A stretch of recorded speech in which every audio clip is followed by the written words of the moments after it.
Telangana CM Revanth Reddy Delhi పర్యటనలో బిజీగా ఉన్నారు. డిప్యూటీ సీఎం భట్టి విక్రమార్కతో కలిసి కాంగ్రెస్ అధ్యక్షుడు ఖర్గేతో సమావేశమయ్యారు. మరోవైపు పలువురు బీఆర్ఎస్ నేతలు రేవంత్ రెడ్డి ఆధ్వర్యంలో కాంగ్రెస్ లో చేరారు. ఏఐసీసీ సెక్రటరీ కేసీ వేణుగోపాల్ సమక్షంలో హస్తం కండువా కప్పుకున్నారు. బీఆర్ఎస్ పార్టీకి చెందిన పెద్దపల్లి పార్లమెంట్ సభ్యుడు వెంకటేష్ నేత తిరిగి కాంగ్రెస్ గూటికి చేరారు. అటు మహబూబ్ నగర్ జిల్లాకు చెందిన బీఆర్ఎస్ ఎంపీ మన్నె శ్రీనివాస్ రెడ్డి అన్న కుమారుడు మన్నె జీవన్ రెడ్డి సహా పలువురు కాంగ్రెస్ లో చేరారు.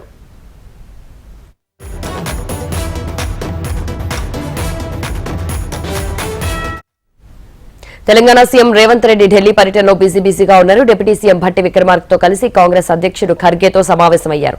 మరోవైపు పలువురు బీఆర్ఎస్ నేతలు రేవంత్ రెడ్డి ఆధ్వర్యంలో కాంగ్రెస్ లో చేరారు. ఇదే విషయానికి సంబంధించి తాజా అప్డేట్స్ మా ప్రతినిధి శిరీష్ అందిస్తారు. శిరీష్, ప్రస్తుతం మల్లికార్జున్ ఖర్గే తోటి ముఖ్యమంత్రి రేవంత్ రెడ్డి, డిప్యూటీ సీఎం భట్టి విక్రమార్క, అదేవిధంగా బీఆర్ఎస్ ఎంపీ వెంకటేష్ నేతకు సంబంధించిన అపాయింట్మెంట్ అనేది కూడా ముగిసింది. వాళ్ళందరూ కూడా రేవంత్ రెడ్డి ఢిల్లీ పర్యటన ముగించుకొని హైదరాబాద్ బయలుదేరుతున్నారు. ఆయన నేరుగా మల్లికార్జున్ ఖర్గే నివాసం నుంచి అక్కడికి చేరుకుంటున్నారు. అయితే కాంగ్రెస్ పార్టీలో పెద్ద ఎత్తున చేరికలేనిటి కూడా జరుగుతున్నాయి. ముఖ్యంగా బీఆర్ఎస్కి సంబంధించిన ఎంపీ కాంగ్రెస్ పార్టీలో చేరడం అనేది కూడా రాజకీయంగా ప్రాధాన్యత కలిగించే అంశం అని చెప్పేసి చెప్పొచ్చు. ప్రస్తుతం మనతో కనుక చూసినట్లయితే ఎమ్మెల్యే ప్రస్తుతం మల్లికార్జున్ ఖర్గేని కలిసిన తర్వాత నేతలందరూ కూడా మీడియాతోటి మాట్లాడే ప్రయత్నం కూడా చేస్తున్నారు. మహబూబ్ నగర్కు సంబంధించిన కొంతమంది ఎమ్మెల్యేలు కూడా మీడియాతోటి మాట్లాడుతున్నారు. ప్రస్తుతం వాళ్ళు ఏం మాట్లాడుతున్నారో చూద్దాం.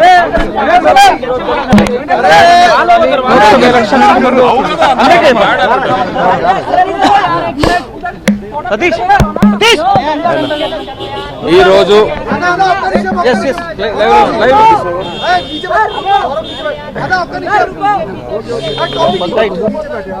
చెప్పండి సార్.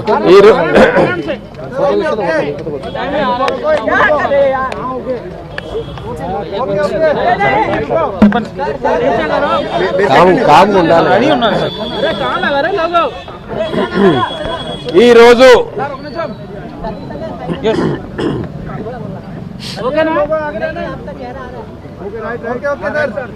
ఈరోజు యువ పారిశ్రామికవేత్త జీవన్ రెడ్డి గారు, మన్నె జీవన్ రెడ్డి గారు కాంగ్రెస్ పార్టీలో చేరడం జరిగింది. వీరి చిన్నాన్న ఇప్పుడు మహబూబ్ నగర్ పార్లమెంట్ సభ్యుడిగా ఉన్నారు. కాంగ్రెస్ పార్టీతోటే తెలంగాణ భవిష్యత్తు, తెలంగాణ ప్రజల ఆకాంక్షలు నెరవేరాలంటే కాంగ్రెస్ పార్టీతో సాధ్యం. ప్రజాసేవ చేయడానికి కాంగ్రెస్ పార్టీయే కరెక్ట్ ప్లాట్ఫామ్ అని చెప్పి ఈరోజు ప్రత్యక్షంగా మొట్టమొదటిసారి కాంగ్రెస్ పార్టీ తీర్థం పుచ్చుకున్నారు.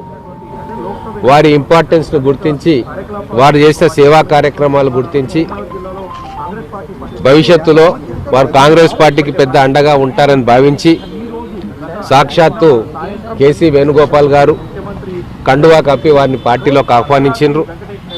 అలాగే మల్లికార్జున ఖర్గే మా గౌరవ అధ్యక్షులు, వారు కూడా వారిని ఆహ్వానించి కండువా కప్పి పార్టీలోకి సాదరంగా ఆహ్వానించారు. మొత్తం తెలంగాణ రాష్ట్రంలో ఈరోజు బీఆర్ఎస్ పార్టీ నుంచి విలువలు గల నాయకులు, ప్రజా సంబంధాలున్న నాయకులు, ఎటువంటి అవినీతి మరకలేని నాయకులను కాంగ్రెస్ పార్టీలోకి ఆహ్వానిస్తూ ఉన్నాం. తెలంగాణ ఉద్యమంలో పోరాటం చేసిన అనేక మంది ఈరోజు కాంగ్రెస్ పార్టీ తీర్థం పుచ్చుకుంటా ఉన్నారు. అలాగే సిట్టింగ్ ఎంపీ నేతకాని వెంకటేష్ గారు కూడా ఈరోజు కేసీ వేణుగోపాల్ గారి సమక్షంలో కాంగ్రెస్ పార్టీ తీర్థం పుచ్చుకున్నారు. వారు కూడా మా అధ్యక్షులు ఖర్గే గారి దగ్గరికి వచ్చి మర్యాదపూర్వకంగా కలిసి వెళ్ళిండ్రు. దీంతో రాబోయే పార్లమెంట్ ఎన్నికల్లో కాంగ్రెస్ పార్టీ 17కు 17 పార్లమెంట్ స్థానాలు గెలిచినా ఆశ్చర్యపడాల్సిన పని లేదు. ఈరోజు తెలంగాణ మొత్తం భూభాగంలో ప్రజలు చాలా సంతోషంగా ఉన్నారు. ఒక ప్రజాస్వామ్య పాలన వచ్చింది. ప్రజల కోరికలు, ప్రజల ఆకాంక్షలు, డిమాండ్స్ నేరుగా ప్రజాప్రతినిధుల దగ్గరికి కానీ, ముఖ్యమంత్రి గారి దగ్గరికి కానీ పోయి తమ బాధలు చెప్పుకునే, అవసరాలు చెప్పుకునే ఒక వెసులుబాటు కాంగ్రెస్ ప్రభుత్వం ఈరోజు తెలంగాణ ప్రజలకు ఇచ్చింది. నిజమైన స్వాతంత్రం తెలంగాణకు ఇప్పుడు మాకు తెలుస్తూ ఉంది, మేము అనుభవిస్తూ ఉన్నాము అని చెప్పి కవులు కావచ్చు, కళాకారులు కావచ్చు, జర్నలిస్టులు కావచ్చు, ఉద్యోగస్తులు కావచ్చు, సమాజంలో ఉన్న అన్ని సెక్షన్స్ ఈరోజు కడుపు నిండా తిని హాయిగా నిద్రపోయే పరిస్థితి ఈరోజు కాంగ్రెస్ పార్టీ రేవంత్ రెడ్డి గారి నాయకత్వంలో 2 నెలల కాలంలోనే ఒక పెను మార్పుకు సంకేతం ఇచ్చింది. రాబోయే 5 సంవత్సరాలు ఖచ్చితంగా ఒక బంగారు తెలంగాణగా మేమందరం కలిసి, మా ఎమ్మెల్యేలందరం కలిసి ప్రజాసేవకు అంకితమై అభివృద్ధిలో పాలు పంచుకుంటామని చెప్తూ ఇటువంటి యువ నాయకులు మా పార్టీలోకి రావడం, రేపు రాబోయే పార్లమెంట్ ఎన్నికల్లో మహబూబ్ నగర్ పార్లమెంట్ స్థానంలో వీరందరి సహకారంతో, తోడ్బాటుతోటి, అఖండమైన మెజార్టీతోటి మా కాంగ్రెస్ పార్టీ ఎంపీ అభ్యర్థిని గెలిపించుకోవాలి. నేతలు అంటున్నారు మొదటి వరకు అసెంబ్లీ ఎలక్షన్లో కానీ గత 5 ఏళ్లలో కానీ కాంగ్రెస్ పైన తీవ్ర స్థాయిలో విమర్శలు చేస్తారు వెంకటేష్. అలాగే విలువలు ఇప్పుడు రాజకీయంలో సిద్ధాంతపరంగా విమర్శలు ఏ పార్టీ జెండా కింద ఉంటే చేయాల్సి వస్తుంది. ఇప్పుడు మీరు ఈ ఛానల్లో ఉన్నప్పుడు ఈ ఛానల్లో వాళ్ళ లైన్ బట్టి మీరు క్వశ్చన్ అడుగుతారు, ఇంకో ఛానల్కి పోతే వాళ్ళ లైన్ బట్టి, మేనేజ్మెంట్ లైన్ బట్టి చేస్తారు. కాబట్టి ప్రొఫెషనల్ లిబర్టీ అనేది ప్రతి ఒక్కరికి ఉంటుంది. ప్రజాస్వామ్య దేశం, ఆ పరిమితుల్లోనే మన రాజ్యాంగబద్ధమైన పదవుల్లో ఉంటాం. కాబట్టి అది మెరిటే అవుతుంది తప్ప అది డిమెరిట్ కానే కాదు. ఇప్పుడు మాకు వస్తున్న నేతలందరూ కూడా విద్యాధికులు. ఇప్పుడు మన చాలా మంది పిక్ అండ్ చూస్ లో ఉన్నాం మేము. మాకు సమాజానికి తెలంగాణకు అవసరమైన వాళ్ళను మాత్రమే తీసుకుంటున్నాం తప్ప అవినీతి మార్గాలు అంటించుకొని ప్రజలపైన దౌర్జన్యాలు చేసి రాక్షసులుగా ప్రవర్తించిన అధికార మదంతో ఈ 10 సంవత్సరాలు ఉన్న ఎటువంటి నాయకులను కూడా మేము తీసుకోదలుచుకోలేదు.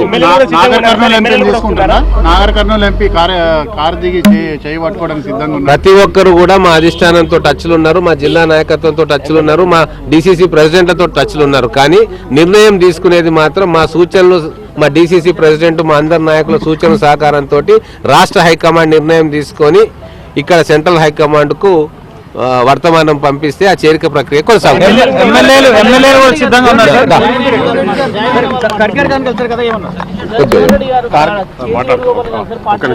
డిసి ప్రెసిడెంట్ గారు మాట్లాడారు.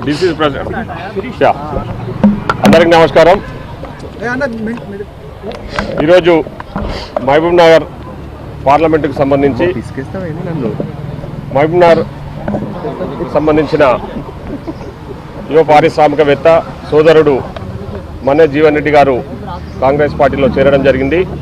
మహబూబ్నగర్ జిల్లా కాంగ్రెస్ పార్టీ తరఫున సాధారణంగా ఆహ్వానిస్తున్నాం. ఇప్పుడే ఆట మొదలైంది. గవర్నమెంట్ ఏర్పడిన తర్వాత రేపు జరగబోయే పార్లమెంట్ ఎన్నికలను దృష్టిలో ఉంచుకొని చాలామంది కాంగ్రెస్ పార్టీలో చేరడానికి ఆసక్తి వ్యక్తం చేస్తూ ఉన్నారు. ముఖ్యంగా ఈ 2 నెలల కాలంలో మా ముఖ్యమంత్రి గారు అందించిన ప్రజాపాలనను మెచ్చి చాలామంది ఈరోజు విలువలు గల నేతలు, అంటే వివిధ పార్టీలలో పనిచేస్తున్న విలువలు గల నేతలందరూ కూడా కాంగ్రెస్ పార్టీలో రావడానికి సంసిద్ధత వ్యక్తం చేస్తూ ఉన్నారు. ఈరోజు కూడా మన్నే జీవన్ రెడ్డి గారు కానీ, ఇప్పుడే పెద్దపల్లి ఎంపీ వెంకటేష్ నేత గారు కానీ అన్కండిషనల్గా ఈరోజు మా పెద్దల సమక్షంలో ఢిల్లీలో జాయిన్ కావడం జరిగింది. ఇంకా రాబోయే రోజుల్లో చాలామంది కాంగ్రెస్ పార్టీలో చేరుతా ఉన్నారు. ఖచ్చితంగా వారికి సాధారణంగా ఆహ్వానిస్తున్నాం. పార్టీలో కూడా సముచిత స్థానం, గౌరవం కల్పిస్తామని చెప్పేసి ఈ సందర్భంగా తెలియజేస్తాం. పాత్రికేయ మిత్రులకు అందరికీ ధన్యవాదాలు. ఇక్కడికి వచ్చినందుకు 138 సంవత్సరాల చరిత్ర ఉన్నటువంటి కాంగ్రెస్ పార్టీ, మనకు ఫ్రీడమ్ ఇచ్చినటువంటి కాంగ్రెస్ పార్టీ, ఇండియా ఫ్రీడమ్ ఇచ్చినటువంటి కాంగ్రెస్ పార్టీ, తెలంగాణ ఇచ్చినటువంటి కాంగ్రెస్ పార్టీ ఈరోజు నాకు కాంగ్రెస్లో పనిచేయడానికి అవకాశం ఇచ్చింది. నేను మల్లికార్జున ఖార్గే గారికి, కేసీ వేణుగోపాల్ గారికి, సీఎం రేవంత్ రెడ్డి గారికి అందరికీ కూడా కృతజ్ఞతలు చెప్తున్నా. వాళ్ళు నా మీద పెట్టిన ఏ బాధ్యత అయినా కూడా తూచా తప్పకుండా పాటిస్తానని, ఆహర్నిశలు పార్టీ గురించి పనిచేస్తానని చెప్పడం జరిగింది.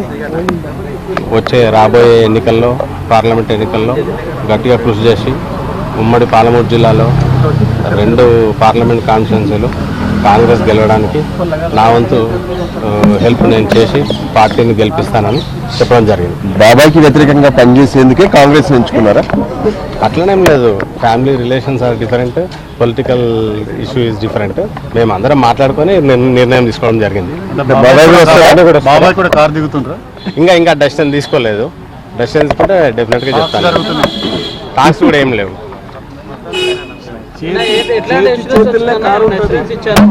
పార్టీ అష్యూరెన్స్ ఏం లేదు. నేను అన్కండిషనల్ పార్టీలో జాయిన్ కావడం జరిగింది. సో పార్టీకి నేను ఫస్ట్ పనిచేస్తాను. నా పనికి తగ్గట్టు ఫ్యూచర్లో ఏమన్నా వాళ్ళ అవకాశం ఇస్తే నేను తీసుకుంటాను. కానీ యాజ్ ఆఫ్ నౌ అన్కండిషనల్ నేను పార్టీలో జాయిన్ అయ్యాను. ఇప్పటికైతే డెసిషన్ ఏం తీసుకోలేదు. నేను ఎవరితో మాట్లాడలేదు. సడన్గా పిలిపి వచ్చింది, నేను ఢిల్లీ వచ్చాను. Thank you. సంజయ్ మనతో పాటు శ్రీనివాస్ రెడ్డి గారు ఉన్నారు.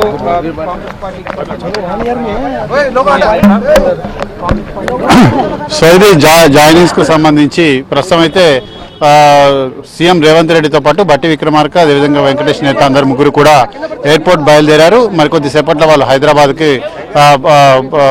హైదరాబాద్ కూడా రానున్నారు. అయితే చేరికల కార్యక్రమం అనేది కూడా కొనసాగుతూనే ఉంది.